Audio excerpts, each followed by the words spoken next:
IVM. Ladies and gentlemen, welcome to another episode of Storytellers and Storysellers. This is episode number 14. We weren't around for the last couple of weeks because I had work to do and I couldn't record an episode. Sorry about that, but we're back to regular programming with this brand new episode. On today's show, we're going to talk about hip-hop beyond rap. And in the studio to do that with me is someone who can claim to be among the best in the world at something, and that something is beatboxing. Yeah, I do it badly, but you should listen to this guy do it. In the studio today, we will have Patrick, also known as Ballzee.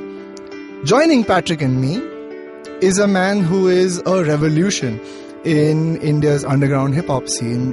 I've had the privilege of seeing artists managed by this guy really bring the house down at numerous rap gigs. He's been a DJ, a producer, and now a label exec with Azadi Records. In the studio, we'll be joined by Joshi.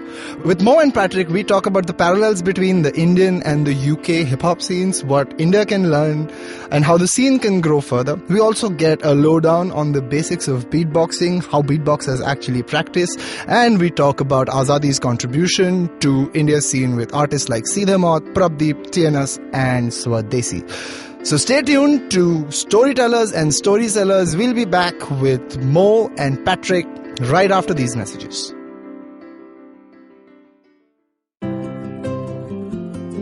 How many times have you caught yourself Googling stuff on health and wondering if it's the right information? How many times have you heard different health experts give opposing views, which has only left you confused? There are rising cases of cancer, heart, diabetes, stress, and autoimmune diseases. Meet the patients and the experts who paved the path of true healing. Join me, Rachna Chachi, cancer nutrition coach and nutritional therapist on Heal and Hearty. I take you through my own journey of recovery from an incurable disease and the journey of so many others who healed only via nutrition and holistic healing. Find the answers you seek for what's good for your health and what's good for your soul. You can listen to us on the IVM Podcast app or ivmpodcast.com. Don't forget your date with good health. Ladies and gentlemen, this is Storytellers and Storysellers with me, Vineet Kanabar. We are live on tape at IVM Studios. On today's episode, we're going to talk to people who work in hip-hop, but we're not going to talk about rap. My guest today is someone who can stake a claim to being the best in the world at something. How often do you get to talk to someone like that? Please welcome to the studio, Ballzee. Yo man, how you doing? Hey Ballzee, how are you doing? I'm good, thank you for having me down. For my listeners, can you tell us what your real name is? My real name is Patrick. His real name is Patrick, and he is among the best beatboxers in the world right now. Also with us today is a certain Mr. Joshi from Azadi Records, the man who is almost single-handedly revolutionizing the underground rap space in this country. Hi Mo. Hey man. Was that too much of an introduction? No, it's cool. I liked it. Cool, right? Yeah. Great to have you guys here. Always excited to talk to people who feel very, very passionately about what they do, especially when what they do is something as cool as what it is that you guys do. Jumping straight in, for the benefit of my listeners, can you tell them about how you got, where you got, starting with Patrick? So I guess it all started for me as a little kid, just being annoying and making silly sounds all the time. Not actually good ones, but I was always quite musical, but never really had an outlet for it. Like I always wanted to play drums my whole life, especially as a kid, like a young kid, but never had space or money for a drum kit basically. So I'd always like play my mum's biscuit tins on the counter with the knives and forks and things like that. Right. And yeah, just kind of silly things like that up until around the age of 13, 14. And this is back home in Huddersfield? Yeah, this is West Yorkshire, Huddersfield, the motherland. And yeah, I just started making silly noises just for fun. The only reference I had to it before I started doing it myself was Michael Winslow from Police Academy. Right. You know that guy? Yeah. Motormouth Jones, legend. But he wasn't necessarily making drum beats, he was more the sound effects guy. But I started making silly sounds, basically simple. My first beat was, which you could all do in like 2 seconds. Right. And yeah, I was doing that and really enjoying it, but I didn't actually know what it was. I didn't know it was this thing called beatbox, this beautiful art form that has now taken over the world almost. Right. It was just this silly noises. And I have a brother 5 years older, He's an amazing rapper, published poet and spoken word artist, and one of my biggest inspirations, especially growing up with music. What's he called? His stage name or his spoken word name is Uncalled Witness, but to me is Richard. And yeah, he had heard me doing these kind of things, and he brought home this CD of a guy called Killer Keller. Have you heard of Killer Keller? I have not. He's like a legendary worldwide beatboxer, but he's from the UK, from London. Shout out to Killer Keller. We did his podcast with the Beatbox Collective a couple of months ago. Oh, sweet. Yeah. And yeah, my brother heard this CD and he brought it home to me because he knew it would just blow my mind, because I'd never heard beatboxing properly, but he'd heard me going, and he just came home and he's like, yo bro, listen to this, and he puts it in the thing, and the level was like super high, but now this is like 15 years ago, you know. Right. So beatboxing is becoming to its own beast. It's incredible. The beats he were doing, I remember one beat was, and it just blew my mind. I was like, what is this? And then from there I started researching a little bit and found out there was things like the UK Beatbox Championships, found out there was like just an amazing worldwide, small at this point, but a serious community of beatboxers around the world. And I started looking at other beatboxers a little bit, but it was still hard to find back then. There's only a couple of beatboxers that I could find. Right. But I knew it was a thing, and that's where it kind of grabbed me. I was like, wow, And this was I can... 2014, 2013, around then? No, this is Maybe earlier. earlier? This is Yeah. like 15 years ago, basically. wow. Yeah. So I started properly beatboxing when I was about 14. And yeah, when I heard that first CD, I was like, it's this amazing thing that that I could do, you know, like it's seeing it like from the way Killer Keller did it. I was Right. like, I could make something from this, and there's not many people I'm seeing doing it. It was super niche back then. Kind of still is a little bit now, but back then, like, you could blow people's mind with you know what I mean? So that was the changing point for me, where I was like, it was quite a subconscious thing, but a confidently subconscious thing of like, I'm going to get sick at this, and this is going to be me. Like, there was I didn't think about it directly like this, but Right. subconsciously there was like, you don't have an option now. This is going to be you. Like, I felt like I had like quite a natural talent for it, but it's still something that, like anything really, you can have the talent, but you have to practice and put the time and effort in. But it didn't feel like effort, you know? It was just a beautiful thing. So that's what you love to do, and you're just practicing it? Totally. So I took it from there, really. That was like the subconscious switch in my brain, where I was like, this is what I'm going to... I don't have a choice but to make it with this amazing thing called beatbox. And then, yeah, from there it was like practicing, doing open mics, doing as many free gigs as I could. I met a crew from my local area. It's ironic, back then there were more beatboxers in my hometown of Huddersfield than there is now. There was like a crazy little crew of maybe like 6 or 7 beatboxers. Right. And we started this crew called the Urban Elements. Shout out to the Urban Elements. And my brother was in it. He was a rapper in the crew.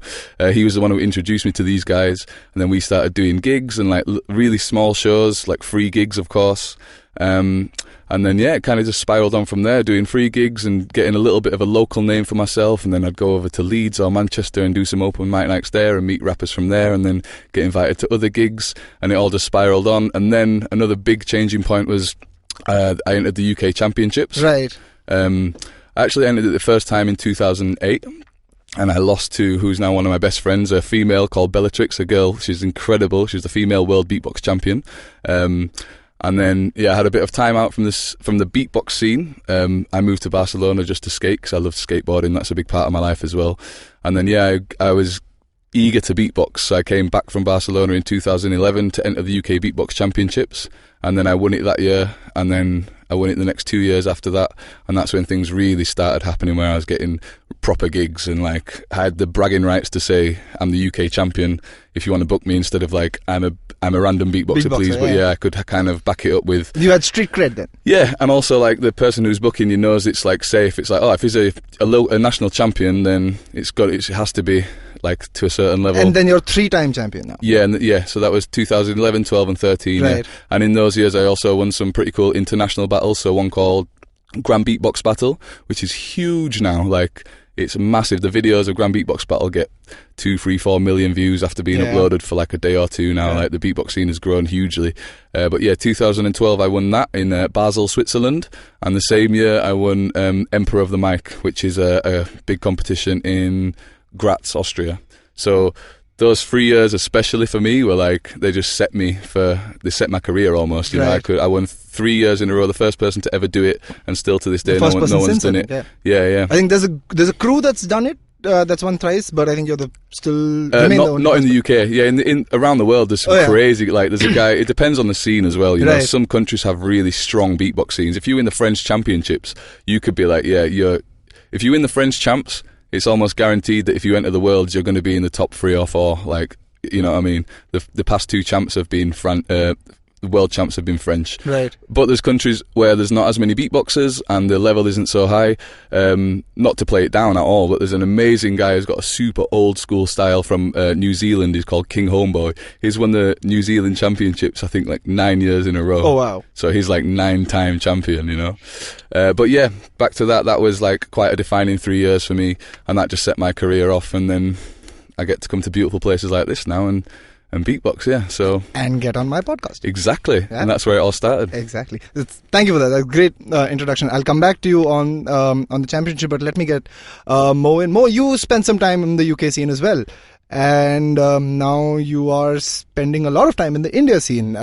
How'd that come about? Where did you get started? Yeah, so I was actually born in the UK. I was born in Manchester. I didn't live there very long. I moved down to London when I was very young.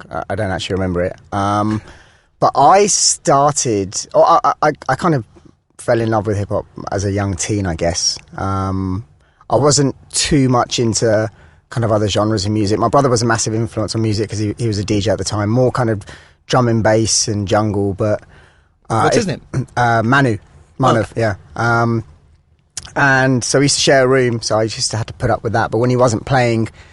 jungle, drum and bass, he was playing hip-hop, so that's kind of my introduction into that. But it was actually it was like a school show.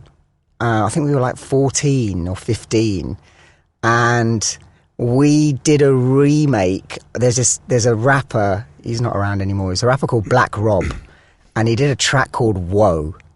And we did a remix of that track for a school show and cussed all the teachers in it. And then me and 3 friends started a crew called the Cut Squad, and so this was in Surrey at the time. And we had a DJ, Mark Wilson, big up DJ Defect, and a guy called Jack Doncarolis and a guy called Christian Moonram. There was me, and then we were like, okay, this was cool. We can do our own tracks. So we started a little hip hop crew. Then I met a guy called Daniel Ablett, who was in a kind of rap metal group called The Stooch, which had split up, and then he started a new band called People Unknown, and he was like, you're pretty tight, you want to come and kind of rap with us? I was like, all right, cool, I'll join your crew as well. So I did that for a bit, and then between the age of like 15 to 18, 19, did a lot of gigs, got a deal with Go Beat Records, put a couple of releases out. Then the music industry crashed, Go Beat went under, we went back to kind of square one, and it was at that point where I was like, okay, I kind of got to get a job now. So I kind of left music at that point. Or and when's this around? This was 1999. Yeah, 2000. Yeah, 2000. The internet wasn't a thing. And so then I moved up to London, kind of got a job with my brother. I was always a kind of a data geek, and kind of during that period as well, even though I wasn't kind of making music, I about 2007, 2008, I met a guy called Simon Blatchley, who had known as Sai Chai, who had a festival venue called Chai Wallers. So then I started kind of working with him, and just attending festivals, basically, kind of just, I was doing all sorts of just different jobs, but just kind of fell in love with music again, and not just hip-hop, kind of everything around that. UK festival scene is incredible. Right. Very, very different to the Indian festival scene, but there's some festivals in the UK that are just amazing, music-wise, vibe-wise. So then I started a company with my brother in 2003, 2004, which was kind of data-related. We did kind of research services, data capture services. Indian thing to do, isn't it? Very much so, yeah. My brother was the IT geek. I was the guy who could sell shit. So we started this business, and kind of 3-4 years into that, social media and digital media kind of came around. So our business kind of moved more into social media data, and that's when I kind of started getting back into the music side of things, but more the business end. So a good friend of mine introduced me to an artist called Josh Stone. She'd recently left her EMI deal. I think it was EMI. So I started working with her on digital strategy. Are you serious? You worked with Josh Stone? Yeah. Oh, I'm a big fan. Cool, yeah. Josh is incredible. Yeah. Did like 2 or 3 years with her, helped set up her total world tour. So she wanted to tour every single country in the world, and she just did 199.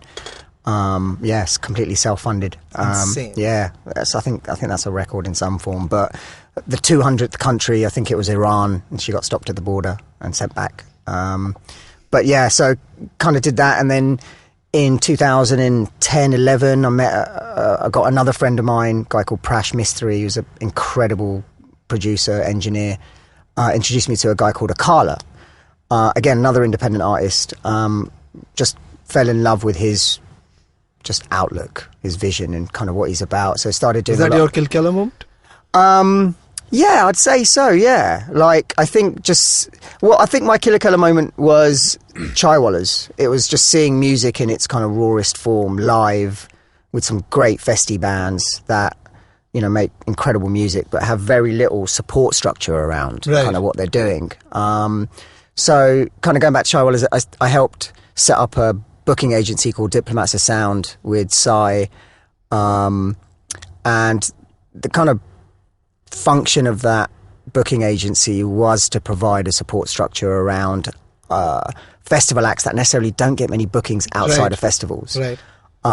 So kind of a couple of years into that, I was doing a lot of strategy, kind of negotiating deals for various artists, Joss and Akala kind of being one of them.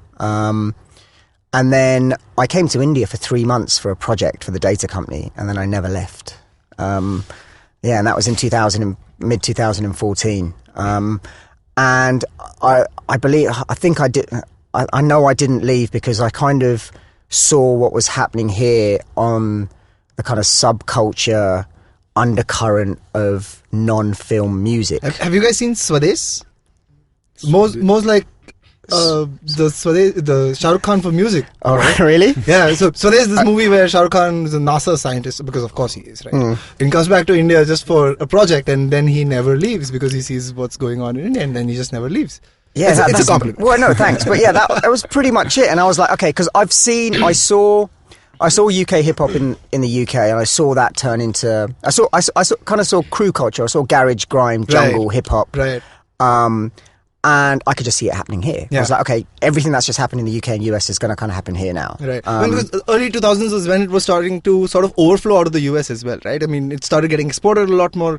You've had phases. So obviously, for me, it was that kind of puffy phase, right? Or the bling hip hop that kind of brought it into the mainstream. Right. But now, for me, US hip hop didn't really blow up pop-wise. It's trap. Right. In the same way, UK hip-hop didn't really make many moves, but now grime is essentially pop culture in that sense. Do you know what I mean? So in India, me personally, I don't see Indian hip-hop being pop culture.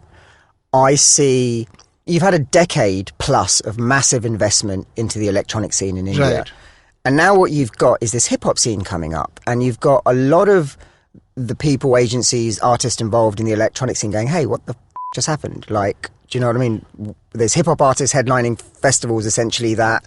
Electronic, you know what I mean, in that sense. Absolutely. So what I kind of see happening, and it's already happening, is the electronic producers slowing down, the rappers getting a bit faster, and then working together. Right. Essentially, that's what's happening. Siddhe Martin Ritviz is a prime example of that. Absolutely. So that, for me, I see that in the next 2 or 3 years kind of becoming... Indian pop culture, right? You know what I mean? And I don't. Electronic music didn't really do that, and Indian hip hop definitely won't do that. It's just too disconnected. Well, let me dial this back for India, because that's my next question to the two of you, right? Patrick, you've played in India a few times as well. Mo, you work specifically in India. And you guys have had your experiences with the UK scene as well, right? Can you take our listeners through how it's been since the beginning, and now with Azadi, like, out there with legit artists, up there, what, number 1 on iTunes or number 2 on iTunes? We had number 2, yeah. Number 2, yeah. See them out, yeah. number 2 on Yeah. iTunes. Prabdeep, number 2, number 3, was something like that? Brub, his hip hop got into the top 5 Top in the 5, hip hop yeah. charts, yeah. Yeah. But I think the See Them Out one, that was, we haven't done an Apple exclusive with Brub. Right. With See Them, that was an Apple exclusive. the See Them Out was an Apple exclusive. Oh my God, what an album. We did a long pre-order. Yeah, it was a great album. We did a long pre-order on that. So, But it's been building up to this, right? It has. And I think if you're looking at Brub and See Them Out specifically, they have a substantial catalogue. Right. You know, and Brub, and it's still kind of growing. And they've built both their fan bases organically, and that's kind of been the whole ethos with Azadi. We don't necessarily have the money for chucking marketing money at it. So it's about, okay, it's just relentless releases, you know, after release. And touring. And touring and live shows, yeah. Now we're starting to see the kind of benefits to that. Because I don't know many Delhi rappers that can come to Bombay and sell 500 tickets. Yeah. Do you know what I mean? Yeah. I don't know many Bombay rappers that can sell 500 tickets. Yeah, it's hard. You know what I mean? It's hard. So that kind of, even though numbers-wise, you know, they're relatively small compared to some other artists, but they have a decent kind of loyal following in that sense. The way I see it, I think the success of rap is also attributed to the fact that it's something that has been seen and experienced out of the sort of the UK US exports that we've seen, the mainstream exports. It's also something that lends itself easily because language is something that Indians sort of have a penchant for, right? Yeah. And they'll pick it up, and you've got guys doing it in Marathi, you've got people doing it doing rap in Tamil. Yeah. But if we move beyond rap for a second, right, the performance aspect of rap and the poetry and stuff, do you think there's still a dearth of, number one, great producers coming out of India, and the allied art forms around hip-hop as well, right? Beatboxing being one of them, right? I know the b-boying scene in India is massive, right? Yeah, You've got massive, great support for b-boying. You've got, I mean, I think there's a Dharavi b-boying school now. B-boying in street art predates rapping in India by at least a decade. Yeah. And I think that follows the whole tagging of trains in New York and the graffiti artist on Oxford Street, and all of that kind of follows that chronology. I know that's a strange word in India these days, but but that follows the chronology, right? Yeah. But what I mean to get at is, are there still pieces of the puzzle missing in India apart from the spoken word performance rap scene? That's what I'm trying to get at. I think India's it's a different market. And it is changing. So, again, we're noticing trends develop across the US and the UK. And the US did it first, the UK did it second, and it's changing into an artist-driven economy. So, in India has always been a top 4 label-driven economy. Right. Your Sonys, your T-Series, your Saragamas, you know, your Universal, the big 4. They pretty much drive what you hear on radio or what you see on TV. And they still very much do to this day. However, if you look at some of the independent artist success stories out of the US and the UK, more recently, if you look at a US artist called Russ, he did, you know, a decade of underground releases, SoundCloud releases, built up a massive loyal fan base, then went and negotiated a 50-50 deal with Columbia. Right. And in the UK as well, okay, you can look at the XL Records model, or you could look at the grime artists and what they're doing, and getting to a certain level by yourself, right, and then being able to either negotiate better deals or kind of call the shots. That hasn't happened in India as yet. The nearest example I can see is Emiway. Right. You know, not Divine, not Nazy, not Brub. You know what I mean? Because Brub, See Them Out, Azadi, we're not there yet numbers-wise. Divine, Nazy, they got picked up pretty early in terms of Divine and Sony, and Nazy and OML in that sense. But if you look at Emiway, you know, he's got to however, you know, 1 billion views on his YouTube without anybody backing him. Right. Do you know what I mean? I know he's had some help on his YouTube with agencies and bits, but, you know, now now he very much calls the shots in a negotiation if he does want a record deal. So that I can see now happening in India is becoming an artist-driven economy where there's enough of a groundswell around you and enough of an organic following around you for you to level the playing field a little bit. It kind of ties back to what Patrick was saying about making it, so to speak, right? After the 3-time UK beatboxing champion, when it's Patrick or Ballzee, the 3-time champion talking versus random rapper talking. Did you? I mean, do you relate to that as well? Yeah, totally. It's a little different because we don't necessarily put out music as beatboxers as such. It's happened a lot of times, but it's not like our forte. But yeah, definitely. Like, you see, if you have, we call it bragging rights, basically. Right. You know what I mean? Like I say, if your last video got 10 million views and then you're going to negotiate something, that's going to weigh a lot, you know? And it's good to have, totally. And so, I mean, if Killa Killa was the first big moment, at what point were you like, hey, this is it, right? Here's where I'm mint, I'm gold. I can walk in and ask for my price. And how was that learning curve, to be honest? I mean, for me, when I found out about you traveling to India and when I was researching for this episode as well, that was the first time when I really got into beatboxing. And I've got friends who dabble in it and they'll do it just because it's something to do. But like you said, there's no sort of formal release structure, right? There isn't a song or a track. You can do collabs and you can do featuring. But how did you, apart from gigs and live and stuff, how did you bring all of that together to represent who you are as an artist? It kind of was, it was a little bit of everything, like finger in every pie kind of thing to make it work. I don't think I could start making beatbox tracks and release them as like a song to just purely doing that. Maybe if I'd have put my heart and soul into it, I would have been able to do that, but that wasn't what I wanted to do. I always wanted to play live.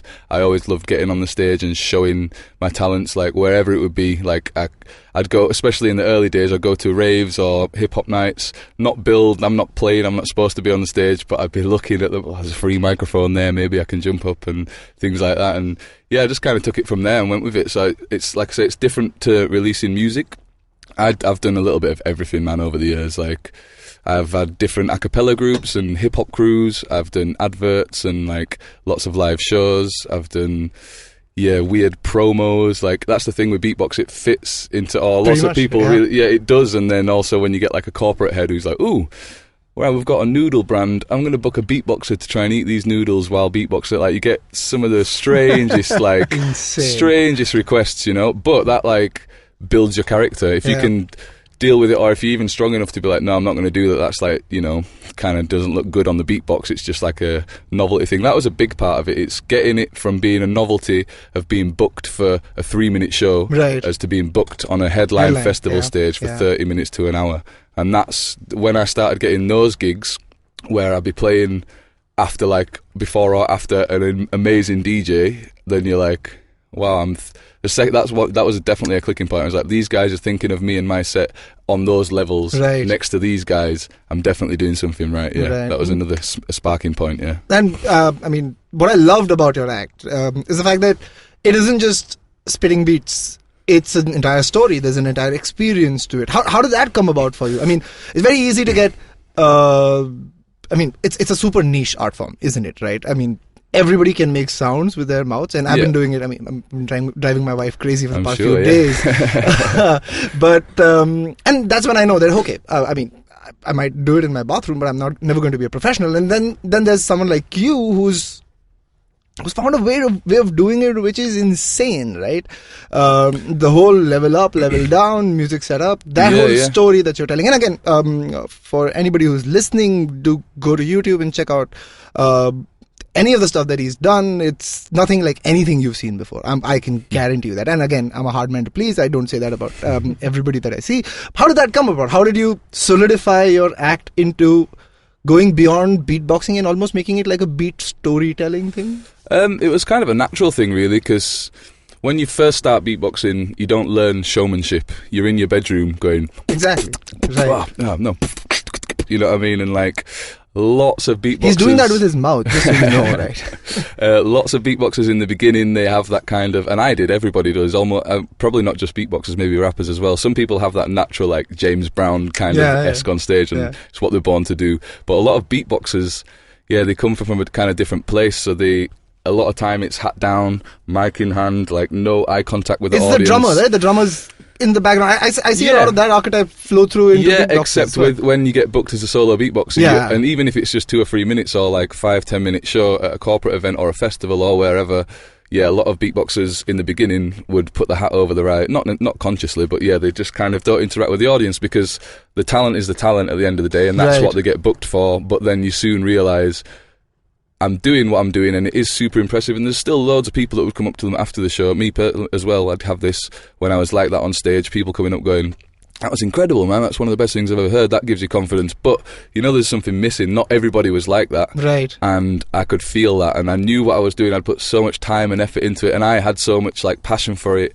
and like pride in it. I knew that it was good if I packaged it in the right way, but sometimes I'd go to gigs, also to do with the sound system. If the sound system isn't good, and I'm not being super like active with it and looking at people in the audience and breaking it down, then I'd just leave the stage still with lots of confidence from what people are saying, and people would book me again, so it was okay, but I just didn't feel fulfilled. Totally. And then I started just it depends on the audience as well. This completely depends on where you're playing. But I started doing this thing where just breaking it down super slow, like, because I thought of it as I've got to pretend like the whole of the audience has never seen beatbox before. They don't know what it is. So if I just come out and go, they're not going to understand what's happening. They'll think it's cool, but if I come out and just do... This is actually inspired by a Killer Keller routine. He used to do a cover of Britney Spears' I'm a Slave for You, but in a cool beatboxy way, and he'd pretend to have this little MPC, and he'd be like... like, kind of similar. So then I created like a piece with that in mind, which just broke everything down super slow. I'd take 5 minutes to even get into the beat, but I'd throw a bit of comedy in there to keep everyone interested. Make sure that the sounds are super dynamic and a big range, so high frequencies, low frequencies. And then after 5 minutes of that, as long as you can engage them and you're not boring with it, you can like just blow people's mind, because you're going...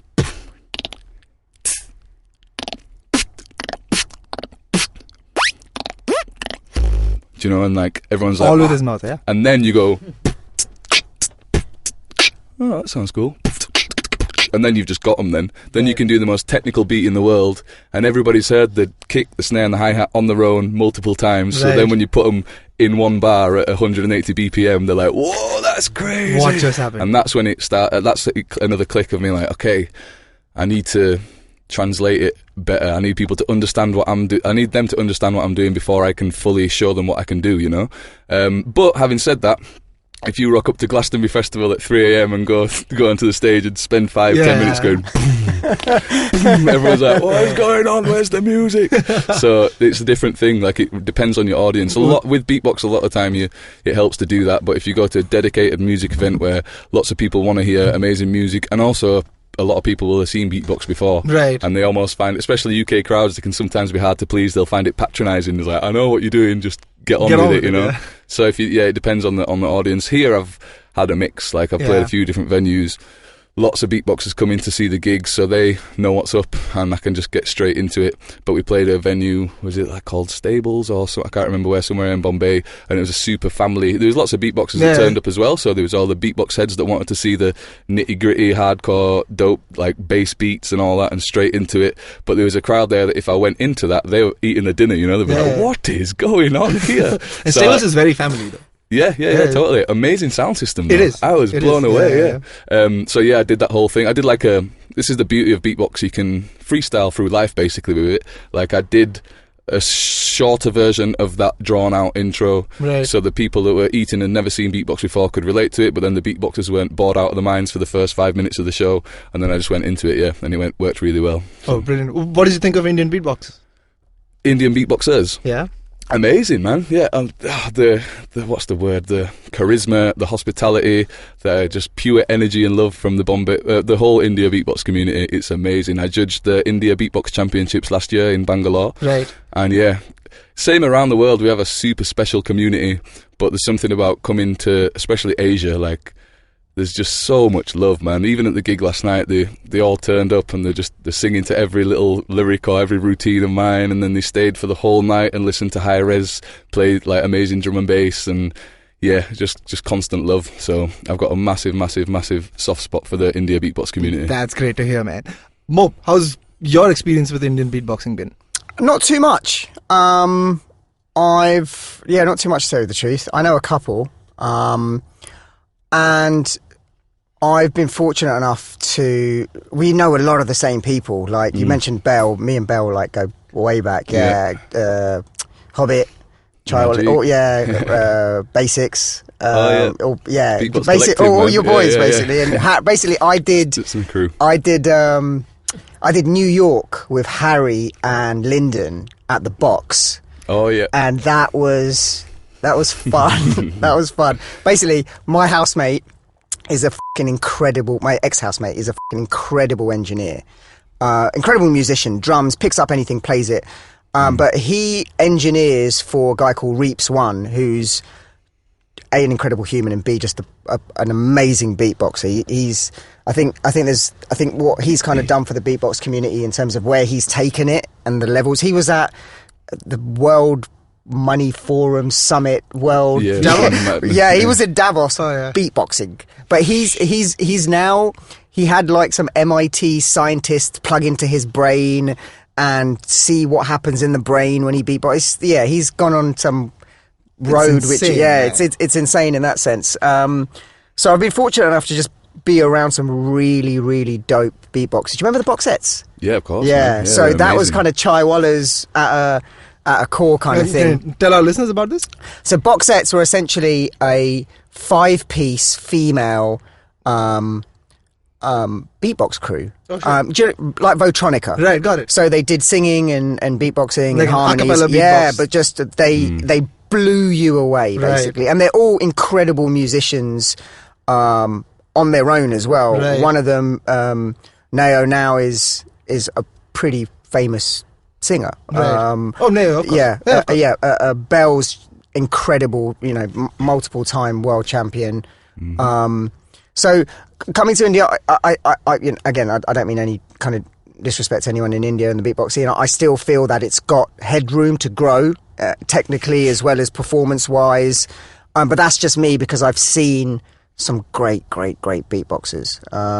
But there's, like I said, there's a lot of headroom. It's great to see that with the rapping and the electronic music and, everything that's kind of, all the plaudits that side of kind of subculture gets, that there's still people really into beatboxing as if it was something brand new. Do you know what I mean? Especially in India in that sense, which is great. Like you said, the community globally is really fucking tight. Yeah. And how does the global community, I mean, I know how you feel and I know Mo's experiences as well, but what perception does the global beatboxing community have of Indian beatboxers? I mean, where I'm getting at, and we'll talk about this after the break as well, is what will it take for Indian beatboxing to go mainstream, right? Mainstream in India, or to make it out of India and kind of make it in... A bit of both. I mean, the way I see Indian audiences being receptive to independent artists is when international acclaim comes their way, right? So you see a Pratik Kuhad, for example, a singer-songwriter out of India, and his genuinely lovely music he's been putting out for the last 5-6 years now, and now everyone talks about Pratik Kuhad because Barack Obama put him on his list, right? Yeah. Or you have NME put Peter Cat Recording Company on their list, so that's when we really sit up and take notice. So I think niche arts, it kind of works both ways. Going mainstream in India and international acclaim kind of goes hand in hand.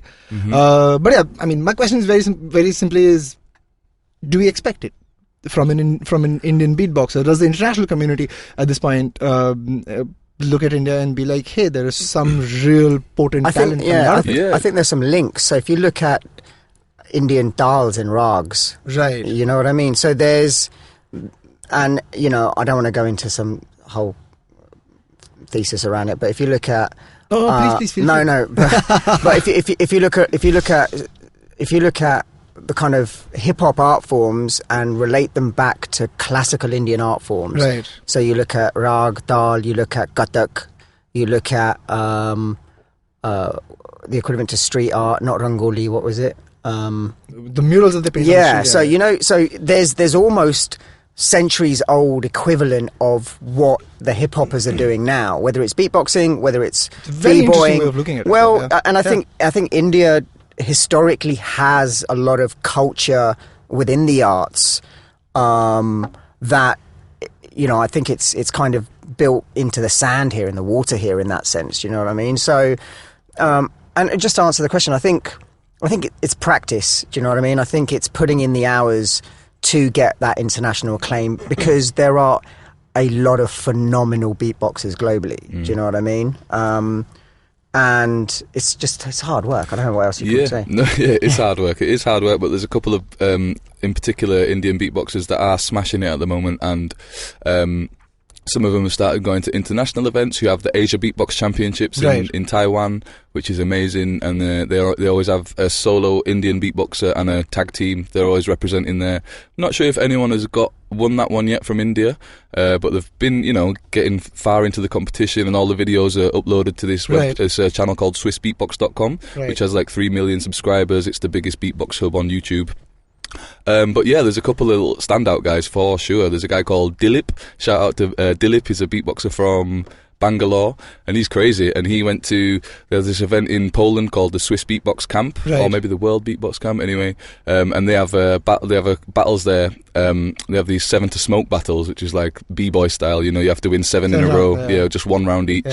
And he was the first Indian to win an international battle, and he won it at Dilip. So that's a massive stepping stone for him. Now people know his videos. Those videos have had a few million views online, so hopefully he'll start getting bookings even in India because of that, or around, and there's more people just getting better and better every day. Like the beatboxers, it's crazy, the beatbox scene in the past like 5, 6, 7, 8 years, it's just like skyrocketed what people are doing. Like it's incredible. That's fantastic to hear. On that note, let's go into a break. We'll be right back on Storytellers and Story Sellers after these messages.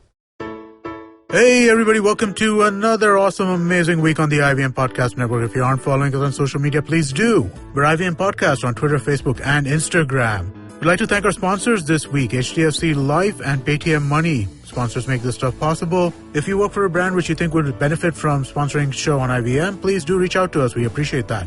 We have 3 new shows releasing this week. Uncle Please Sit. It's a podcast where Tushar and Joel speak about and strip away the misinformation of fact-free opinions that we often encounter in public. Stay tuned for the first episode releasing this Monday, the 9th of March. We're starting a new podcast called Smile India, hosted by Shifa Maitra. This podcast is both in English and Hindi, and it tells us about the uplifting and positive news from around the country. Episodes drop every Monday and Thursday starting the 9th of March. And Absolutely Right is a graphology podcast. That's right, graphology. Host Aditi Surana deploys her superpower of handwriting analysis and unravels some traits and characteristics of guests, including me and a whole bunch of people from IVM who you're familiar with. Stay tuned for the first episode releasing this Wednesday on 11th of March.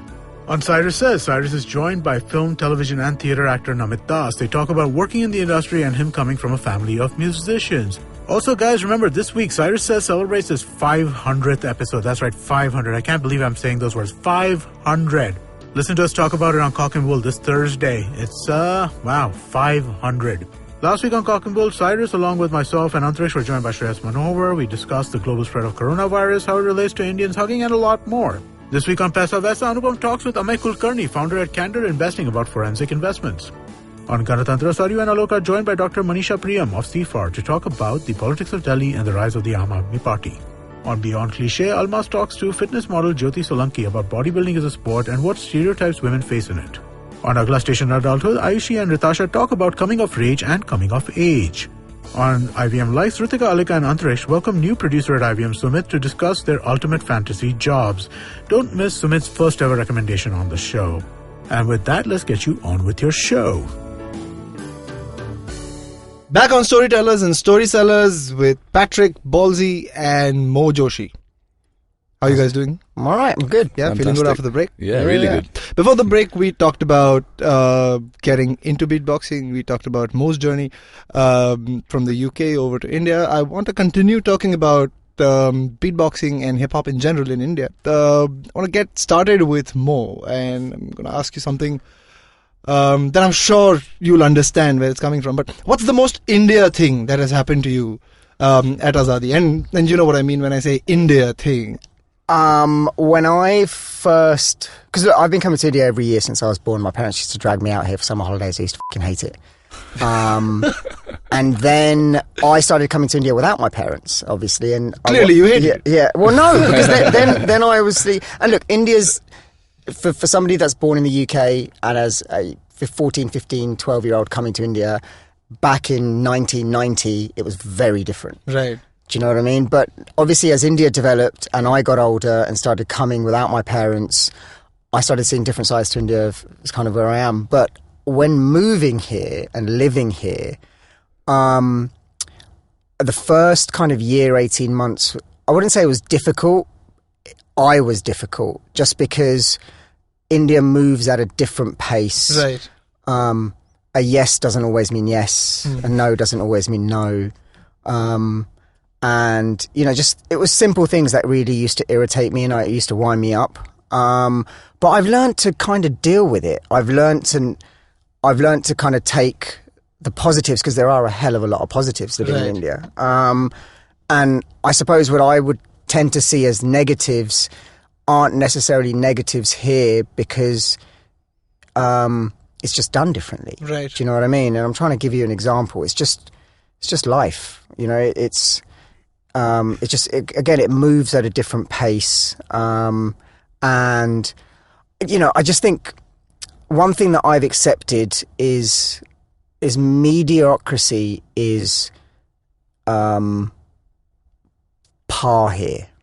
When I'm looking at anything from tech to production to communication, coming from where I come from, and the music industry in the UK is very straight. Right. There's just a lot of runaround here and a lot of ambiguity. Right. And, don't get me wrong, there's some great tech engineers, there's some great sound engineers, but, par for the course is mediocrity. Sure. And I think that needs to improve for India to really become, a global stage in that sense. Levels need to be upped in that sense. But I've now learnt to expect less and work with it to make it better. And that's after having put on hundreds of shows in the last 5 years. I know most of the sound engineers now. So, and most of them know me because I've shouted at most of them. And I've learnt to sound engineer myself. I've learnt to do sound checks myself. You know what I mean? I've learnt to sort of learning by doing. Make sure a vocal comes out of that monitor, and I know where to go on the mixing desk to press that button. Do you know what I mean? So I think that for me that was a difficult period, but now obviously having been here 6 years, it's now okay, cool. I know what to expect, and I know where I need to put my energy and effort rather than just be angry all the time at everything. Right. Just to follow up on that, why do you think that is? Is it culturally we're okay with it'll do as opposed to it's awesome, or is it just that we don't invest the kind of time that it takes to own crafts like this, right? We might focus a lot on the performance aspect of it, but the infrastructure around it, we're like, okay, cool, it'll do. It's a lot to do with, it's a number of things. Education's one of it. Sure. Do you know what I mean? 9 times out of 10, when somebody's sent a sound engineer with equipment, he's not a sound engineer. He just knows how to manage the equipment. Right. In terms of the operator. Science around sound engineering and for sound check and how to stop that feedback. Right. Basic as f***. Do you know what I mean? It's so again, and it's not. I'm doing it a disservice. It's not across the board. There are great venues, and there are, you know what I mean. There are. It's. No, but it's not. It's not the standard. No, it's not. Right. And it is improving. Sure. Don't get me wrong. There's some massive festivals here that are pulling off really big events, with tight teams. But at the same time, I'll go to a show and I'm like, this is a complete up. Do you know what I mean? I relate to that, man. I mean, growing up, I'm from a city called Nagpur, which is about 900 kilometers away from Bombay. Growing up, I used to be in a band. I used to put up shows ourselves, and we had literally one sound guy who you could rely on and be like, that's the guy. There's a guy called Sandeep Baraskar. Big shout out to Sandeep Bhaiya. And every show we had to do, I knew that this is the guy whose sound is 30% more expensive, but it's 100% better than the next guy, right? And that's the guy you want, because I mean, college gigs way back when would be one place where the first band's a metal band, the second band's a metal band, third guy's playing a little bit of classic rock or a little bit of punk, then there's a metal band, then there's more punk, right? And you needed to make them all sound all right, not just like dustbins crashing over each other. And I relate to that. I think if at that time I tried my best to learn a little bit of engineering is a big word, and I'm a mechanical engineer, so to speak, but sound engineering got its own sort of nuances, and I tried to learn that a little bit, but there wasn't anybody, and even in a city like Nagpur, which is like 1 million people plus, there wasn't anybody you could just go up to and be like, hey, can I spend 3 months shadowing you and learn this stuff? So I relate to that. Let me throw this over to Ballzee. How's the scene when it comes to sound in the UK? I mean, Mo just mentioned it's very tight, but what's there to learn out of that scene? What's made it so successful, and what can India, now that you've got your fair few experiences with India, what can India learn out of that? Definitely what Mo said in terms of the sound. That as a beatboxer, like, we rely on sound. Sound is like super important for us, and yeah, that is one of the main struggles I've had with these gigs in India over the past couple of years, is sound systems, basically. And I can deal with it. I've performed on hundreds of shitty sound systems over the years, man, hundreds, and we make it work. And that's kind of subconsciously, I've created my beatbox style to even sound bad on a system. I've got a very clean beatbox style. Right. So even if there's no bottom end, I can get the mids and highs popping through, and I can work with it. But it's really... when it's really, like, not upsetting, that's the wrong word, but when, like, the India Beatbox Championships, for instance, when I went there and I was sat judging, and the sound just wasn't that great, you know? It was okay, and a lot of the beatboxers, they've never been to, like, a big venue with, like, proper professional sound, and that's all they know, and you can see it, like, it's not bothering them, and it's great, and they're kind of getting on with it, and because of that, the vibe in the room is incredible. Everyone's happy, apart from the judges, really, because we can't really hear what's happening on stage, and we have to judge. And that was like one of the big problems. But yeah, we are kind of spoilt, man. Like, if you live in London, you can go to Fabric or Channel 1, all these amazing sound systems. Like, it's very rare that in London, if the sound system is really bad, like, it's still workable. I've done a gig here where it's not workable. We still did the gig. And again, the energy that the people brought, especially the beatbox community, they didn't care. Like, they couldn't care. There was no mids. It was like pure. It was just pure bottom end sub, muddy sub, and super sharp hi hats. I was almost hurting my own ears while I was doing the. It was like cutting through. But all the beatboxers, they loved it, you know. So it's manageable. But that from a purely beatboxing perspective, that is one thing that needs upping. And it just. Especially when you say, like, trying to grow the art form here. So if, for instance, a random example, this Dilip guy that I was talking about, this video is blown up on the internet and he's got lots of interest now. So then if a client wanted to book him, they'd get him down, or a show anywhere wanted to book him, they get him down, but they don't provide him with an adequate sound system to actually show what he can do. Then the audience don't like it as much because they can't hear everything properly, and it's not doing him justice as an artist. Then the client sees that, but they don't know. They don't care about sound, a lot of them. They just want, they book you, they want you to turn up. It's like, oh, what have you got? Well, we've got this old PC mic and a few old speakers, you know.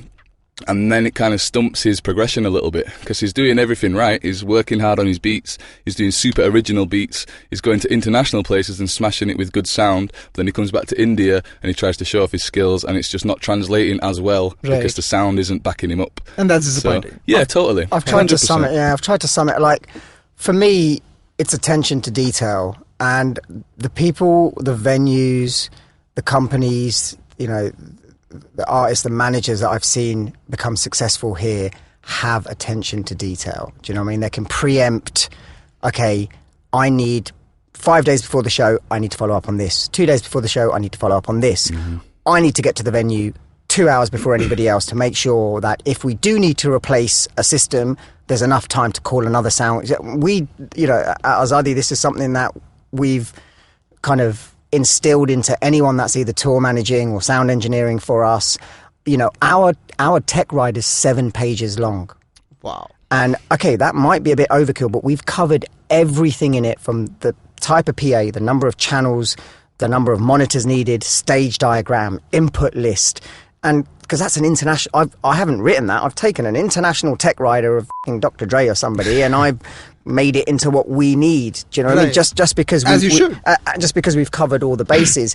If you send me a tech rider and it just says CDJs, microphones, and a mic stand, then you've left a lot out to get pulled on. Right. Do you know what I mean? Right. Like, what type of PA do you need? How big's the venue? How big's the stage? How many monitors do I need for the stage? Am I using in-ears? What's the acoustics like in the venue? How many, what capacity is it? How many stacks have you got? What is going on? Are you bringing in sound? So we get on the phone to venues days before going, okay, we got a show coming up in a week.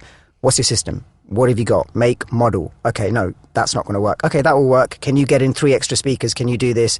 So they already know that, okay, these guys know their shit, So when we get there that day, down to the microphone model, because you can hire a microphone here for $500, a wireless one, or you can spend 5,000 rupees and hire a microphone. Right. So we don't ask for the 5,000 rupee one unless it's a massive festival, but the microphone we ask for is around the 1,500, 2,000 rupee range, which most venues would be like, we can get a mic for 500. Why are you asking? Because the vocal is the most important thing in a hip-hop rap act, and we need... And it will make a shitty PA with a decent mic sound half a bit better, basically, So it is attention to detail. And look, I think, India, me being Indian as well, we have a, chalta hai culture. It's like, theek hai ho jayega. You know what I mean? Where, it's partly to do with your parents either, worked for the public sector and came home at 3 o'clock because there's just no governance in the public sector, or you're fairly well off and you don't have that rigor, maybe. Do you know what I mean? Yeah. And like most places, it's often the kind of underprivileged that work the hardest because they have to. Do you know what I mean? But again, I do see that changing. Do you know what I mean? Because there are more and more international acts coming. Indian acts are getting bigger, demanding more. Right. Do you know what I mean? The awareness is more now, in that sense. So it, you either improve or you get left behind. Absolutely. You know what I mean? Yeah. Very interesting that you brought that up, the attention to detail bit, and lead into the kind of stuff that Azadi is doing. And I'm a big fan. Thanks, pretty much your entire roster. I've been at multiple showcases. Always big supporter of the vibe at an Azadi gig. Right? Yeah. Very, very different from what you'd get at any other. How do you guys make sure the talent you're working with, the artists you're managing, are marketed the way they want to be? You already talked about the technical requirements and how that's being upskilled, but what I want to focus on is how you're getting their names out there, because see them out, Kam, ABJ, both those guys are super talented. My God, Pradeep is a revolution in himself, right? And again, with his recent stuff, he's got a fair bit of range coming through as well. It's not just the percussion heavy stuff. He's moved away from angry hip hop. He's moved away from angry hip hop. I think he's grown and matured as an artist, right? But both of these, in my opinion, are people who have the potential to be the biggest in this country, right? They do. They rap in their own languages. It's not a sort of hegemonical English rapping on top of all of this. And while there are English bits as well, how are you making sure that you get their names out there on a shoestring budget? Firstly, I think what the two that you've mentioned, and even the others that we have on the roster, so the TNSs, the Emmas, the Swadesi's, I feel what the commonality amongst all of them is authenticity. Right. Brub is not trying to be anybody else but Brub. Right. See them art, they're pure rappers. Yeah. You know what I mean? They're like, there's no other way of kind of putting it. Our strategy has always been build organically, because coming from kind of digital marketing and strategy background and having done larger scale projects as well as kind of small indie projects, as soon as I start pumping money into something, into a release, if I don't put more into the next release, it's not going to look as successful. Right. And the subsequent release after that, and the one after that. So the strategy at Azadi has always been to put money into the product, because the product is what will last. Right. And to grow organically.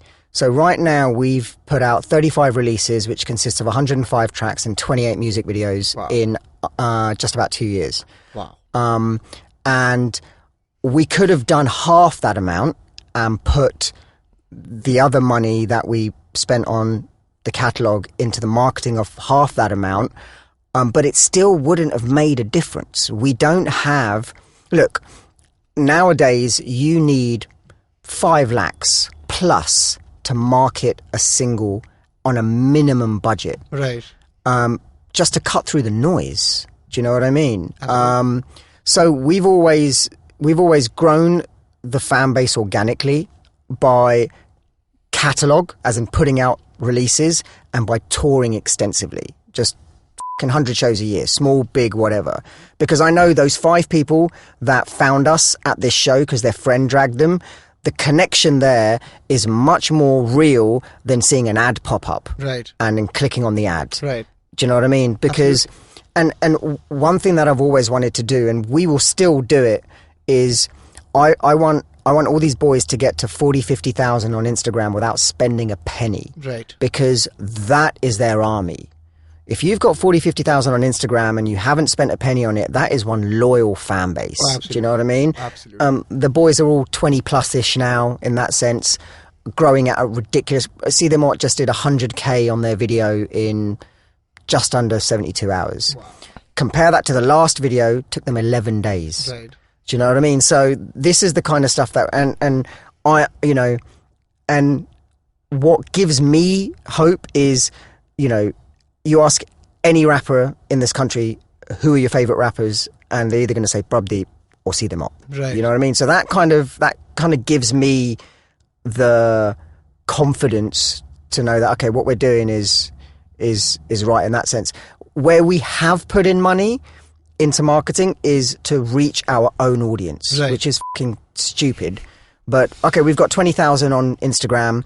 All right, I need all these 20,000 people to see this video at least 5 times this week. Okay, I need to put in X amount of money. Right. That's where we put in marketing money, to reach the audience we already have. Right. Rather than put in 50,000 into a Facebook campaign to reach 1 million people that don't know who we are. Do you know what I mean? Yeah. I think that stage comes, and it will come, but we need a bigger groundswell before we put that type of money into adverts. No, essentially. I think it makes complete sense. Driving consumption over acquisition of new fans. I think that makes complete sense. And at the end of the day, all of our guys own majority of their music. They own 75% of their publishing. Right. You know what I mean? We got 50-50 indie deals for the masters, but they're also on master reversal deals. So Brub's got 30 tracks on Spotify. See, they might probably have 20. That's a revenue stream that they're going to earn off for the rest of their lives, obviously, if they don't sell it. And there's not many independent artists in India that can say that they have that amount of catalogue. Right. At this stage. And is that significant earnings so far? Yeah. Yeah. Yeah. It's not bad. It's not bad. No, that's very heartening to hear. The reason why, So they've all got around 100,000 plus on Spotify. Right. And they've all done. Our catalogue has done around 30 million streams. Wow. That's a big number. That's a big number. Yeah. And it's just increasing. What I find is that every release that each artist puts out, their whole catalogue rises. Right. So I know that just by the analytics on YouTube and Instagram, I know how many new people found See Them Art because of this last double video drop that they just did. Right. And I will then, now 30 days from now, I'll see their album, which came out a year and 3 months ago, do more streams this month than it did on the month of release. Right. Do you know what I mean? So we don't really have a yo-yo effect with releases, where if you look at somebody like a Badshah, right. okay, Badshah puts a song out, in the first 3 days, it spikes. Yeah. 100 million. 100 million, yeah. And then 30 days later, how many people are listening to that song? 60 days later, how many people are listening to that song? A year later, how many people are listening to that song? Sure.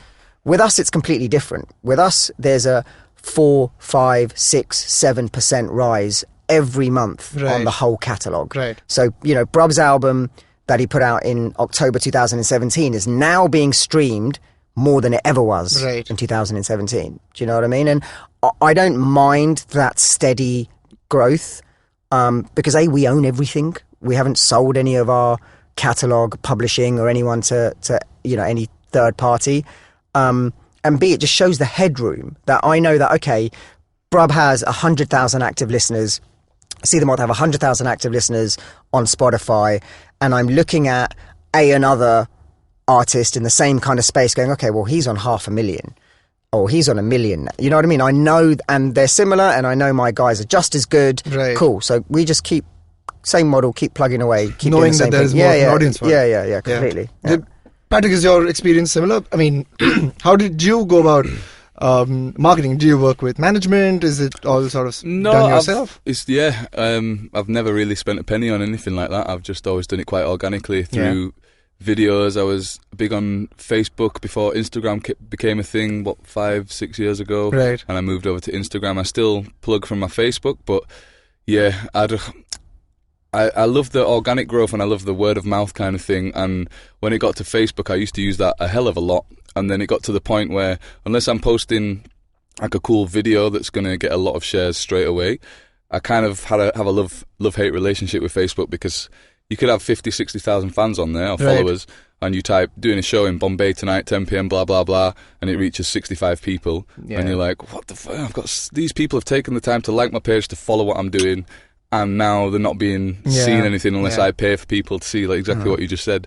So I still post to Facebook and, still get a decent traction on there, but I use Instagram a lot as well. I'm locked out of it at the moment though. It's so annoying. But yeah, it's just kind of that's kind of how I've always done it. I've kept it pretty simple. I've worked with a lot of different projects and just kind of generate it that way. And yeah, I have around 60,000 on Instagram just from doing it like that. And yeah. And what about outside of Facebook, Instagram, YouTube?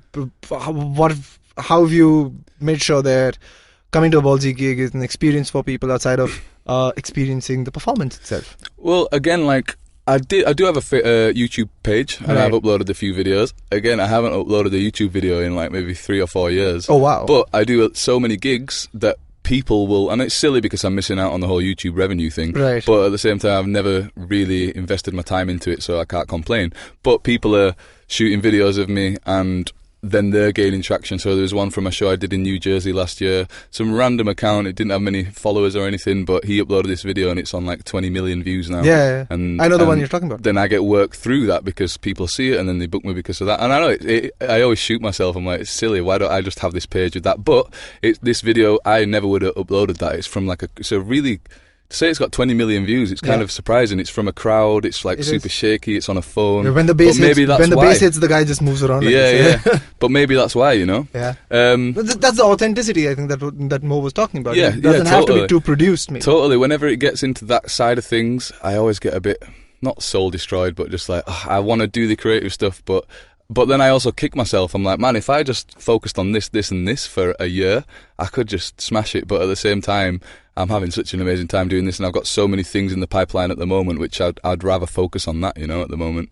No, that's great learning. To be completely honest, yeah. Yeah, that's great learning. I mean, hearing you both kind of say the same thing is, as an artist, it doesn't matter if you spend money on marketing as long as you're spending your time and money and effort on making sure the product's top notch, right? I mean, I've seen your stuff. I've seen the stuff that the Azadi boys do. And I mean, it feels like someone who's the 1% of the 1% doing it.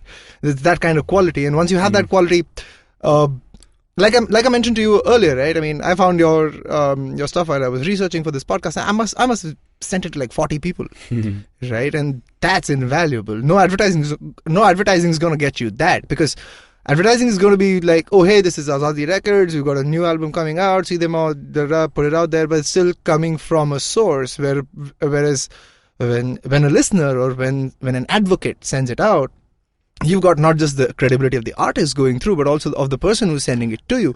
So which is sort of curation at its basis, at its simplest, right? A friend sending you something, sending you something they enjoyed, knowing that you'll enjoy it. So I mean, I love it. I love the fact that the two of you kind of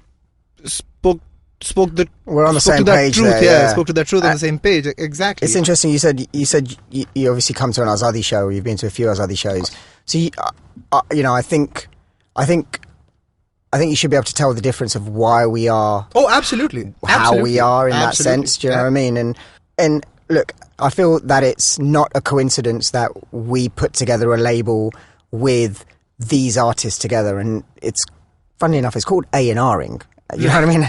And it's kind of a lost art form in the record industry, especially in India. But when I was running a hip hop blog for a couple of years before that in India, and so I got to kind of know the lay of the land. I had a database because I'm a data geek of like 150 kind of hip hop artists in India, and then me and co-founder Uday, when we decided to set the label up. That's music journalist Uday Kapoor. Yeah.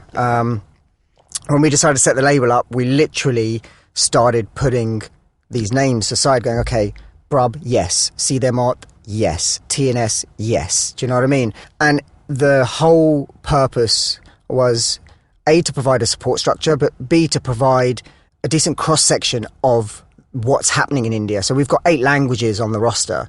And the more and more releases that come out and the stronger each artist gets, I think each of them are kind of cementing that place. Punjabi rap, if you're looking in India, Brub is pretty much the guy. You know what I mean? I think what See Them Out have done for Hindi rap, and there's a lot of people doing Hindi rap, but there's very, very few doing it like See Them Out. Do you know what I mean? Ahmed in Kashmiri, there's probably... you can count the number of people that rap in Kashmiri on one hand. Yeah. Do you know what I mean? In that sense. Swadesi have always been revolutionary in kind of what they've been rapping about. And obviously the name spells out what they are. It's multilingual, it's, rootsy, it's raw. An experience watching them. Yeah, exactly. It's a riot. I remember watching Rock. I think that's what Rock. Rock was insane. I couldn't understand a word he was saying because it was Tamil. So but God, what energy! His EP's been. He's an angry guy at the moment. His EP's been 2 years in the making. So it's the project that we're working on at the moment. Right. It's a 5-track Tamil EP, and I don't fucking understand Tamil. Yeah. But I know when I'm looking at this dude, I'm like, okay, that's different. Exactly. And he's rapping in Tamil. And look, Tamil rap is massive. Yep. There's millions of views on Tamil rap videos.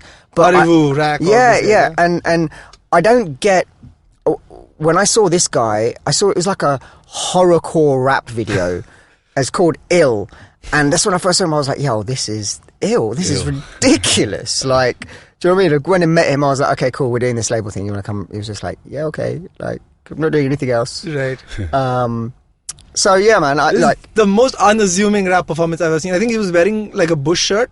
Probably. Like a shirt, just like a regular shirt. Yeah. And I mean, like rappers is supposed to be, bling, and probably still looks the part. Yeah, right? Looks like a guy who knows his way about it. Yeah. And then I saw Rack perform.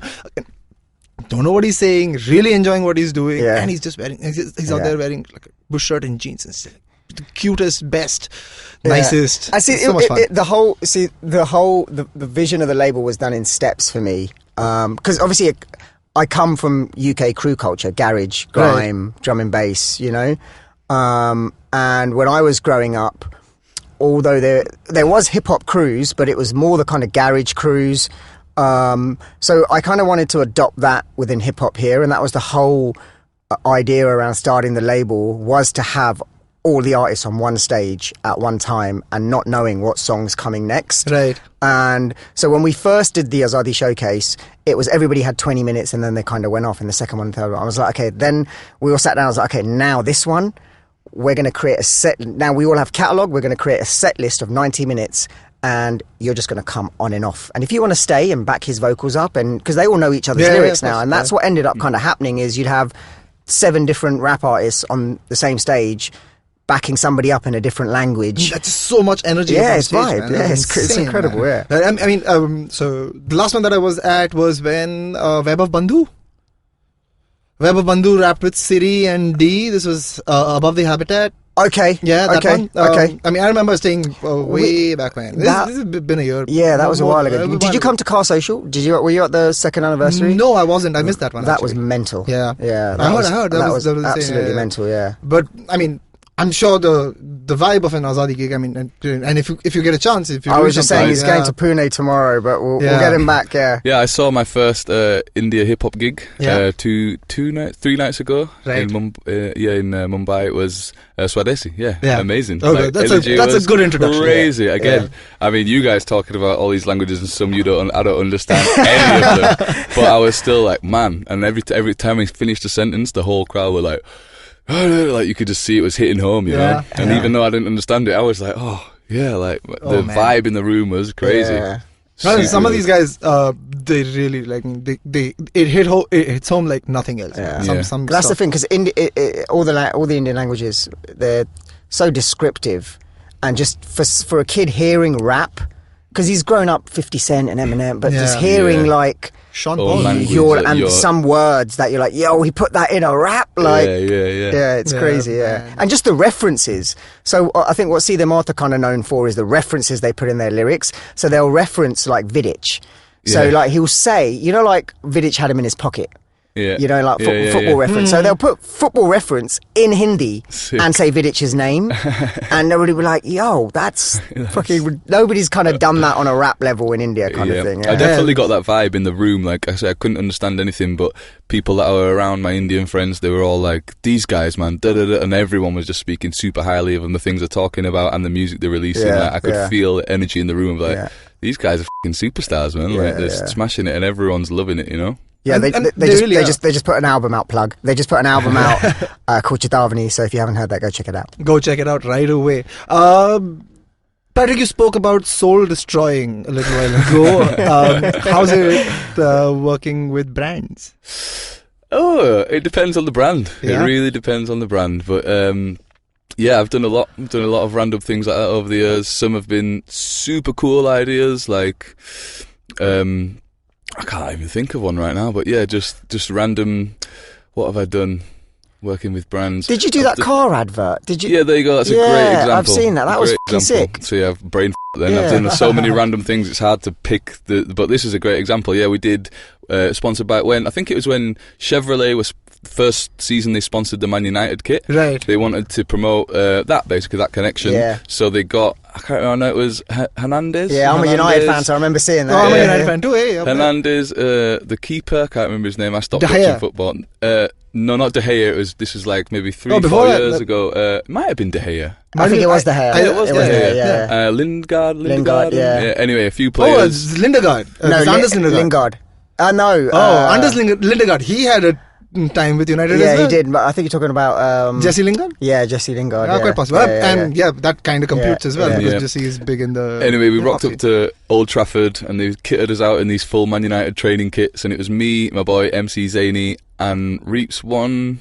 I think that was it. Yeah, and basically it was shot in the brand new Chevrolet, and we're in the car, and all the United players get in. We were supposed to look like part of the team, and they all jump in the car, and then we just start beatboxing. I'm going to check this out right now. Yeah, it's a really cool advert. Again, that was like a super amazing one because you get to go to Old Trafford. It was hilarious because they kitted us out in all these amazing like proper training kits, Right. and I had these brand new white Nike shoes on, and I was like, oh, where's a toilet? And it's like, oh, it's all the way down there. So it was like through the part of the stadium. Right. So I'm walking through like looking for these toilets, and there's all these like tourists, like Japanese tourists Yeah. doing a tour, and this like, oh, who's like new signing? Like picking pictures walking through like, this is sick. This is like, is that John O'Shea? And so that was like an example of a really cool one. And then sometimes you get places and the idea is amazing. They have shitloads of money to pump into it, but it just doesn't work. But they're from there and they have to make it work. They've invested, they've flown you out to this country and and you've all through the emails you've been reading and cooperating, it all sounds good, and then you get there and it's just a bit like it's not very well planned and it might end up being a bit cheesy, and it's like the Chevrolet one was done in quite a classy way because we got to show what we do in a cool way but also jam with the United players, and it was really organic, whereas some of them feel super forced and just, you know, but That's the I think they wanted to use it as the novelty rather than use the art form. Totally. And the ones that want to use the art form and do it really well. 100%. So we've done a hell of a lot of brand ads, and it's probably one of the only reasons why we're still afloat financially. So, and like one of the key things that I try and get across to the agency is let us do the rap thing. Absolutely. Don't send us lyrics from a copywriter. God. You've hired a rapper. Let him rap. Yeah. Like, you know what I mean? Brub just did the Book My Show ad. What a beautiful, Brub produced that, writ the lyrics, and starred in it. I love You know what I mean? man. He did the Ola ad. So, and don't get me wrong. There's a lot of kind of pushback, and I'm like, trust us. Do you know what I mean? You want to appeal to a certain demographic. This guy can do it. Let him talk to them, rather than you as the brand talk to them. Yeah, we don't need a translator. We understand each other perfectly. Right? I mean, that's the thing. So I've worked in fiction and comedy all my life, right? We've done lots of branded fiction, branded comedies. We did the show called Tripling with Tiago. It's a massive show, etc., etc. Like, and the thing is, everybody feels like they know comedy. And now with Gully Boy and rap being so mainstream in India, I'm pretty sure everyone feels like they know how to rap or write poetry, right?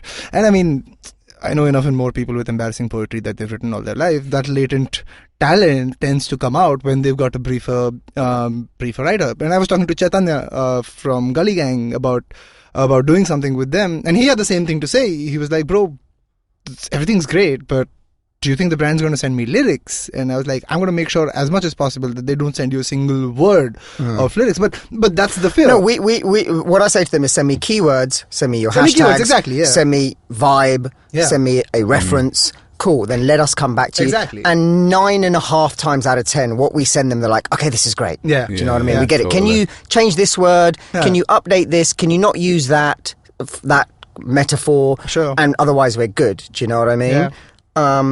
So yeah, like, and that much is fine, right? Yeah. You've got to be collaborative in that sense. Finally, but at the end of the day, we're getting paid to do a job. Exactly. Do you know what I mean? That's the hard part, isn't it? It's, they are getting paid. But, they want me to rap these lyrics. Like, how's that for you? I mean, do they send you beats? And how does that? No, work? it's again. This is the thing with beatbox. It's such a broad thing, so it can be one of anything, and it can be.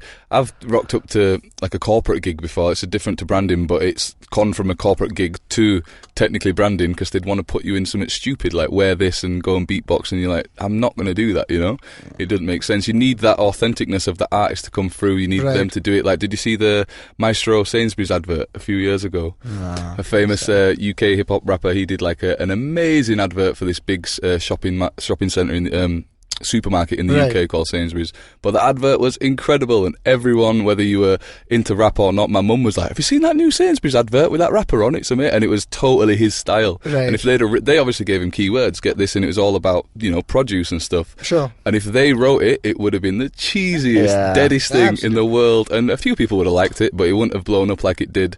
But he wrote the rap, and you can hear his style and his flow through it, but he's very clear about it. And yeah, that advert blew up, and that was one of my favourite, like, someone who I really idolise working with a brand, and like he did it in the best way possible, and yeah, smashed it. Maestro. I think it is changing across the world, and I mean there are successful examples of stuff that's been done with a distinct hip hop flavour in India that's worked with brands as well, and then there are some. Oh my God! Some really bad ones. Yeah. Ridiculous. So basically, funnily enough, you mentioned this about 6 weeks. 6 to 8 weeks ago, I started reaching out to all the top digital ad agencies in Bombay and Delhi. So I've got a specific Azadi Records agency pack. Sure. Which is cool. This is who we are. This is what we do. This is our roster. Here's the work we've done. Like a media kit. Yeah, like a media kit. But my pitch to them is don't bring us in to deliver an idea that you have thought of. You've got a client, so you're Procter & Gamble's your client, and you've got toothpaste. Great, cool. Bring us in when you're ideating. So if you want to see them out to do a toothpaste wrap, don't think of the idea. Right. Sell it to the brand. They're on board, and now you want us to come and deliver that idea. No, let's start whiteboard clean. See them out in the room, and then you go to the brand with the idea that we've developed together. Right. And a lot of these agencies, it's basically saying, think of us as your in-house hip-hop consultants. Yeah. You know what I mean? So let us help you win that pitch rather than you treating us as a Yeah, vendor. we have the expertise, trust us. Yeah. Do you know what I mean? And that's working. We've there's some cool shit happening, basically. Yeah. We should do something together. Yeah. My last couple of questions for you guys. Ballzee, what advice would you give to someone who's starting out as a beatboxer? I mean, to even simplify it further, how do you practice beatboxing and how do you get better at it? Exactly like you said, practice. Like the natural talent in beatbox is a strange thing. Like you definitely see it, but you see people that just work every day and they're practicing crazy techniques all day, every day. Right. But yeah, it depends. Like on how I practice now a bit different because as opposed to when I was starting for the first 5 years, it was non-stop, like all the time, every day. But yeah, like one thing that a lot of people don't realise with beatbox is it's not like you just wake up and you can do it straight away. You have to practice like anything. And just to show you super quickly, I'm very right-sided, so a lot of my sounds are on the right side, like this. But if I try those sounds, you just heard me do them, so I know how to do them. If I try and do them on the left side, it's like, absolutely terrible. So that just shows for a start, you need to put the hours in. Like you have to, it's muscle memory. So just train and train and train and train, and your sounds will get better. My case snare, for instance, that has been a 7-year journey. It started like this, and then this, and then this, and now. So it's literally constant progression. Don't skip beats. Lots of people learn the basics and they're like, cool, now I want to learn some bass, now I want to learn some scratches, I want to learn all the crazy things. That's the main thing for me, is don't skip the foundations. Work on your kick snare and your hi-hat and things like that. Massively, this is purely beatbox purist way I'm talking about it, is nowadays originality. The beautiful thing about the internet is you can, that's one thing that I attribute my style to, is when I started, there wasn't much. YouTube was a thing, but it wasn't really a thing. Right. Like you could type in beatbox, there might be 3 or 4 videos on there, literally. Now you type in beatbox tutorial, and you'll get like 1,000, 2,000, 3,000, 4,000 videos of every different sound, and you can learn like that. So definitely utilize that and use it and learn sounds. But then you have to be conscious not to sound, because it's getting bigger and bigger. There's more beatboxers coming out of every country. There's more battles, so there's more routines online. Just be conscious of not sounding too much like anyone else, and try and really work. That's where it gets hard, and that's where the real creativity comes in, is like creating new sounds that not one human being has made with the mouth as far as in the history of us, So like originality is super important, and like I said before, like just being open with it. Like once you've practiced in your bedroom in closet beatboxing till you get good, when you come out, just be confident with it. Right. Like there's not like a beatboxer who's not as talented but who can engage with the crowd is always going to get more work and just more success than a beatboxer, most of the time, than a beatboxer who's super talented but doesn't engage with the crowd that much, or is just scared to, totally. And yeah, all the basic things that I kind of said before, like get to open mic nights, try and showcase your talent wherever you can, like especially in the beginning where you're not really too concerned about making money off it at the moment, because you're just wanting to get out there and show. Open mic nights, jam nights. A massive thing for me for beatboxing is working with other artists, not necessarily beatboxers and not even necessarily just rappers. Like try and get into a jazz night and try and get in and flow with them for a couple of minutes, you know what I mean? Go work with different people, guitarists, whatever, and learn like music that way as well. That was a massive thing for me. It was speaking to Mo earlier about extracurricular. It's a band I used to work with from the UK, and working with those guys for 2 years, I leveled up insane. I was learning different time signatures. I was learning actual groove instead of even though it was on time, it wasn't groovy. And working with these drummers and bass guitarists, I was like, yeah, this is really leveling me up. And last but not least, the most important in the beatbox community is go to these events. Like you level up 10 times if you're going to these not even international events, just national beatbox championships, any jam where there's going to be a collection. We call it, the word for a group of beatboxers we've come up with is an exaggeration of beatboxers. Lovely. So wherever there's an exaggeration of beatboxers, you get yourself and add to that exaggeration. You will leave with so many new techniques, even if you don't realise it. Subconsciously, you've seen so much happening. And over the next few weeks, it took me a few years to see this, but I was like, oh yeah, actually that sound came from this and this when I met this guy at this. That's crazy. And yeah, so yeah, all those things will will help a hell of a lot. No, beatboxing gold there from Ballzee. There you One go. last thing. Have you ever tried any Indian sounds in your beatboxing? Like tabla or any of that? I've tried, but I've got some friends who can do them way better than me, so I won't want to do it any injustice, but not really. I've been really messing with, is it conical, is that what they call what's the takadimi? I thought you guys, it's the clapping. The tal. That's, I've been working with some of those, not like working with, but jamming with a few of those guys. I've got a friend, Rakavi, who can do it really well. Right. I had a little jam with Mawali. We had a little meet up the other day, and he was teaching me some, and I was learning his time signatures. But in terms of actual Indian sounds, no. But get me on the podcast in a year's time, and I'll give you a sitar. I've got shout out to Big Taj. He's a really good friend of mine from Scotland. He can do a sick sitar, an amazing sitar. Shout out to Tom Thumb. He's got a really cool tabla.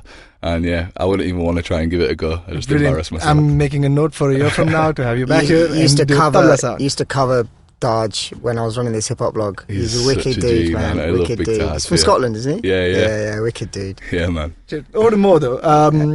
What's Azadi's take on beatboxing in India? Are you guys looking at the space intently? Is there something that you guys have planned? Not specifically, no. Obviously, just going on what Patrick touched earlier, that very few, if any, kind of beatboxers formally release music in that sense, and kind of being a record label, our kind of immediate goal is to build catalogue. That said, I wouldn't say no to management or bookings from that side of the business for kind of beatbox acts. I think in India it's still moving out of the novelty phase, and there aren't as many kind of standalone beatbox nights as maybe there should be. Right. And again, that will just develop as the community grows, and it kind of did in the UK and in the US in that sense. Obviously, they've got a couple of decades ahead of kind of where India is, but the talent that we already have, you mentioned Dilip, and I've seen him online. Yeah. Everybody, I'm sure most people know Decipher and is it Beat Raw? Bombay local guys. So there's definitely, that kind of undercurrent, right, kind of brewing up and kind of gaining popularity in India. But yeah, it's just doing more shows. Do you know what I mean? It's just kind of getting into that sense. From an Azadi perspective, maybe not as much. From a personal perspective, I've always loved beatboxing. I've enjoyed it. I've been to a lot of beatboxing shows and kind of seen a lot of beatboxers live. So it's great to kind of see that developing in India. Personally, I'd love to see them out with Dilip, maybe. Yeah. That's something that would be fun to watch. Mm-hmm. My last question, and this is something that we ask everyone who's on the show, is a piece of entertainment that you'd recommend for my listeners. It could be a song, an album, a meme, a video game, anything. I've got a perfect one, which blew my mind, and it's always a good reference for beatboxing things. I don't know if you've seen a lyrebird before. No. Go on YouTube and just type in lyrebird BBC. Do you want me to tell you what it is, or do you want No, please tell us what it is. In a nutshell, it's this amazing bird native to somewhere in the Amazon, somewhere in Africa, I think. Or maybe Australia. Anyway, it's this beautiful bird that the way it attracts a mate is it copies all the other birds. So it can do like 50 birds, it fools all the kookaburras, and it's like insane impressions. But with the beautiful intervention of humans over the years, we've invaded their space, and this fucking bird can do anything you want. Like it's incorporated like cameras with a shutter. It does car alarms. It can do literally foresters chopping down trees. It thinks it obviously just replicates what it hears, and it's going way better than me. It's going like legit, like full dynamic sound, not just like. I'm limited. Its voice box must be incredible. It's got some crazy dynamics going on in there, but it makes sounds that you just wouldn't believe, basically. The lyrebird. The lyrebird, spelled Lyre. Yeah, check that out. The lyrebird. Mo? I'm on the spot. I'm going to plug. We mentioned it earlier, Swadesi's album, kind of written over the course of the last 18 months. but the content is more poignant now, given kind of political stroke economic climate of India and rise of the right wing and all that crap. But they've literally created a timeless record. And a lot of obviously what they say on it is A, coming from the heart, but B, they're echoing, hundreds of millions of people's kind of sentiment on that record and each track, and it's in multiple languages. And it's a great 10-track album. So if you haven't heard the Swadeshi album, Chetavni, go check that out. It's on all major streaming platforms. That's Chetavni by Swadeshi. Do check it out. Patrick, Mo, it's been wonderful having you guys here. It's been an education for me, and I'm sure it will be for our listeners. If you want to reach out to me, I am Ballzee Beatbox on Instagram and Twitter. That's BALLZEE Beatbox.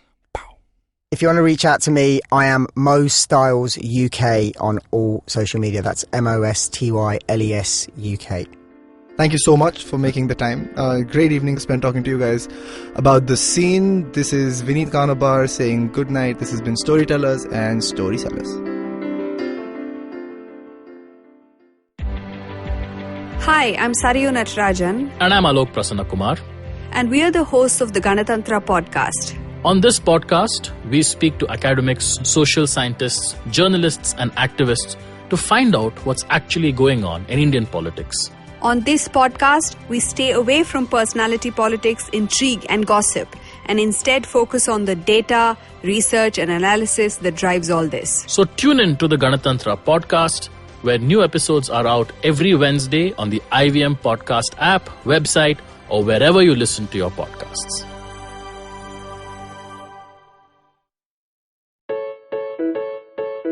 Janice, what do you think couples did before TV was invented? I don't know, go for walks on the beach, long drives, fancy dinners, have more sex maybe? But what did we do when we decided to move in together? We debated between the Chromecast and the Fire Stick. We gave up on sleeping early so we could stay up watching true crime shows. We got ourselves 3 cat babies. And basically became the cutest couch potatoes around. Okay then. In case you guys still haven't got it, we are a TV crazy, Netflix loving, binge watching Mr. and Mrs. I'm Anirudh Guha. I'm Janice Sequeira. And if like us, you snort TV for breakfast, lunch and dinner, this is the podcast for you. Tune in every Thursday on the IVM Podcast app or wherever it is that you get your podcast from. This is Mr. and Mrs. Binge Watch.